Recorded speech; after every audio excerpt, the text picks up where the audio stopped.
He's the barefoot, bearded madman who turned the global house music scene upside down with a single track.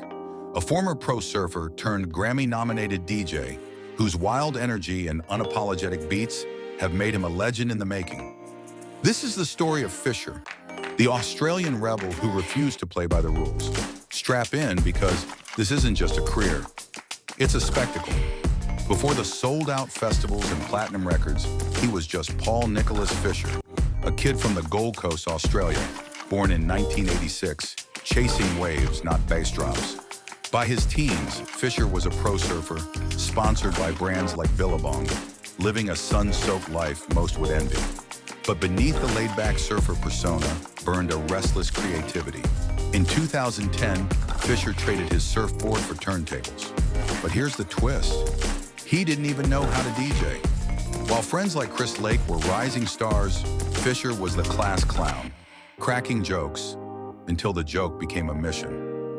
In 2017, Fisher gambled everything.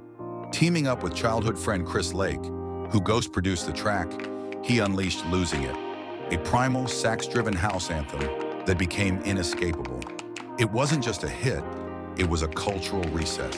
The track dominated Beatport's #1 spot for 15 weeks, earned a Grammy nomination, and turned Fisher into a headliner overnight. But here's what critics miss. Fisher didn't stop there.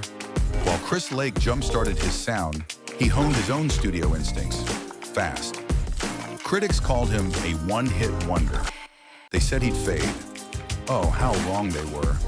Fisher didn't just sell music, he sold a vibe. While other DJs hid behind mixers, he became the anti-rock star, barefoot, bearded, and brutally honest. His social media, a masterclass in controlled chaos. Whether he's dancing like a maniac in his studio or roasting fans in comments, Fisher's authenticity made him unignorable. But don't mistake the antics for laziness. Behind the scenes, Fisher built a machine. His label, Catch and Release, became a launchpad for raw, club-ready bangers. Tracks like You Little Beauty and Wanna Go Dancing proved Losing It was no fluke. It was a blueprint. And his chaotic social media, it wasn't just for laughs, it was a rebellion against EDM's polished perfection. In 2019, Losing It lost the Grammy for Best Dance Recording. Did Fisher care? Not even a little. "I'm just stoked to be here, mate," he laughed. But that humility hit a fierce drive.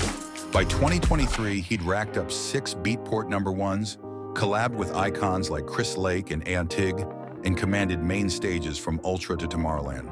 His secret? I make music that I want to play. No overthinking, just feeling. And the crowds, they feel it too. Fisher's impact isn't just in charts, it's in his culture. He resurrected the 90s house spirit, gritty, fun, and unpretentious. Young producers cite him as the reason they ditched glossy synths for raw, floor-shaking beats. His tracks are rallying cries for a generation that craves realness in a filtered world. But beneath the wild exterior is a family man. Married to model Chloe Chapman and a dad since 2022, Fisher balances chaos with calm. "Surfing taught me to ride the wave, not fight it," he says. Maybe that's why he's still standing, while others wipe out. From pro surfer to house music's most unpredictable star, Fisher's journey proves one thing. Sometimes the best beats come from breaking the rules.